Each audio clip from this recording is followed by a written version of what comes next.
My name is Truman LeSweer, and I would like to mention a few things that NASA could have changed dealing with the incident of the Space Shuttle Challenger. NASA could have done a few things differently to stop a disaster like this. The first thing to point out is that NASA needed to prioritize what were the most important things to them as an organization. The most important thing in any organization should be to put in front of everything else the people inside the organization and the people outside of it.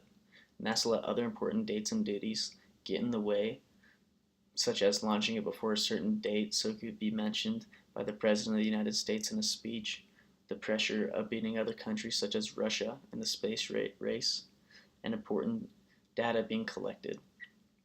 These things being prioritized over the astronauts and engineers led to the explosion of the Challenger. If they would have made the people their number one priority, they wouldn't have had to have risked they wouldn't have had to have risked the lives of the people on board the space shuttle and never would have launched in such conditions, which would have certainly saved their lives. Also, NASA needs to give more power to the engineers. Without the engineers not having any power over management, they had exactly no leverage against management to stop the launch.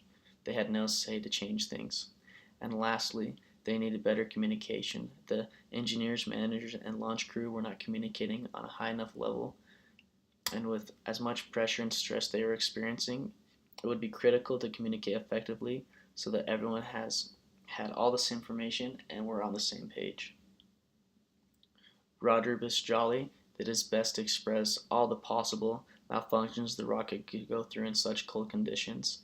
The handout states that he noticed problems with the boosters in 1977, but it wasn't until 1985 that he designed a plan to fix them. He was already too late to change anybody's mind at that point.